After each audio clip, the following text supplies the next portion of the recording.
I would like to say from the beginning, any clip I play, I don't own the right to that content. It's for educational purposes only. It's to get my point across.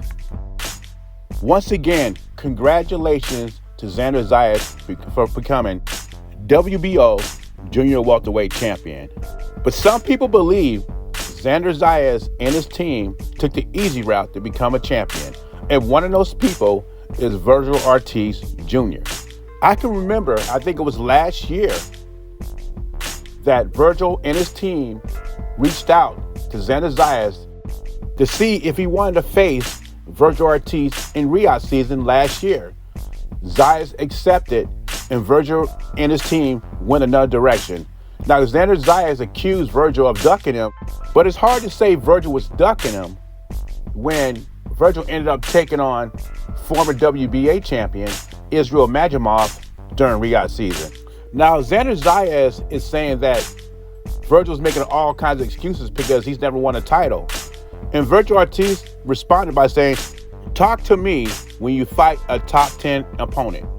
And I get it.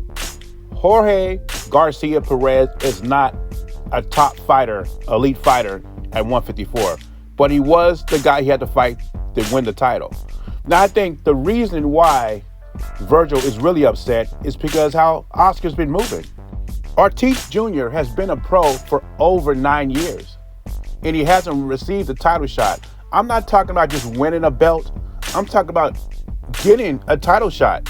And you look at the other side. Xander Zayas turned pro at 2019 in October.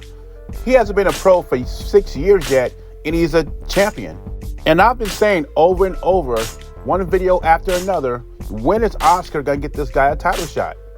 So my thing is this. Of course, Ortiz Jr. has faced a better opposition than Boots and Xander Zayas. But don't get mad at those guys. Get mad at your promoter. In the past, when you were in position to get a title shot, he took you out of those positions. And at 154, he has not put you in those positions to get a title shot. But I do like the beef. This could be a big fight down the line. We'll see what happens. You know, like I said, the Spence fight, the Bud Crawford fight, these are fights in my generation that I just think a lot of fight fans would understand why we're making these fights happen. And they're good fights. You already know they think that my style is tougher for Bud than the Spence style, you know. And I would just like to run it one time for the game. You know, we never saw each other in the ring in the amateurs. At least we can see each other in the ring in the pros. And like I said, man, you became undisputed. You didn't see one time, you know. So I think we can make those fights happen. There's Keith Thurman, one-time Thurman, calling out Terence Crawford and Errol Spence at the twilight of his career. Keith Thurman had a chance to fight both these guys when they were all champions at 147, and he declined. He made all kinds of excuses. He priced himself out, and I think he had 2 opportunities to fight Bud Crawford, and he declined on both of them. And Spence was chasing him around forever. One time, when he was in his prime, did not want to fight these guys. I don't know anybody that wants to see these fights now.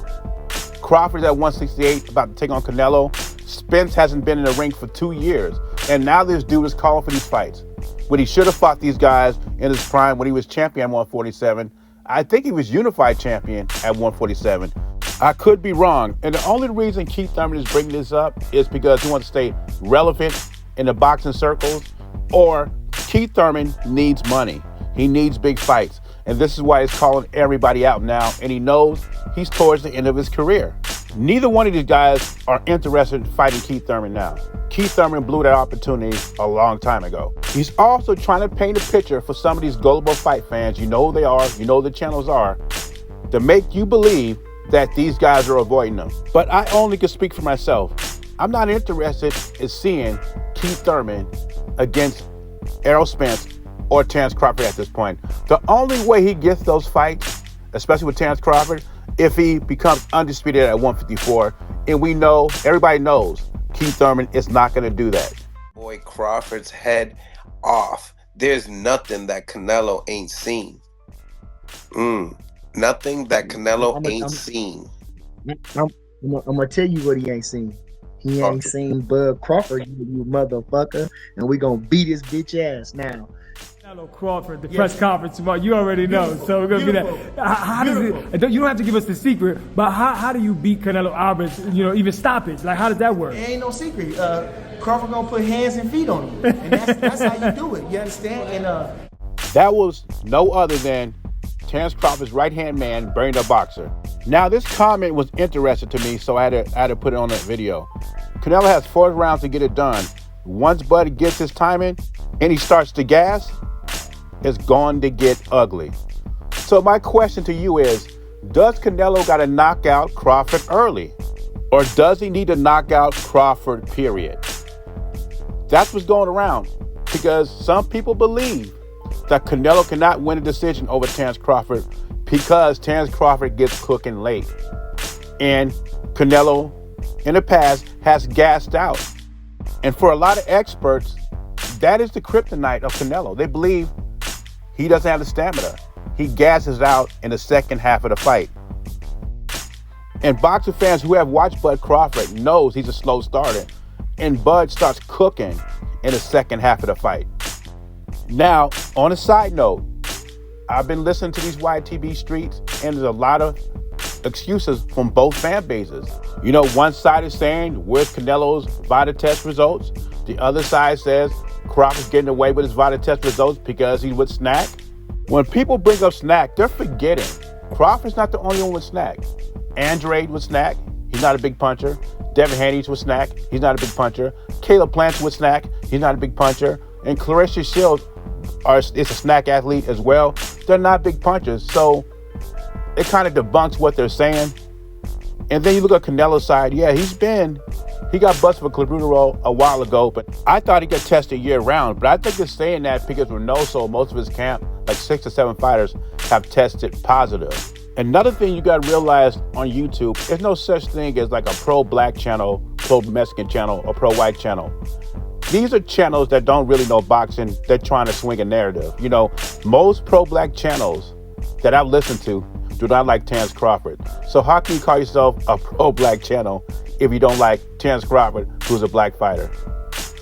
And I'm going to leave it at that because I don't really like talk about race in sports. I'm really a sports guy, but it's pretty obvious what they're doing. But anyway, leave your thoughts and comments below. Does Canelo Alvarez need an early knockout to win the Crawford fight? Or a knockout period because he could be behind the cards late in the fight? Beezy, I'm gone.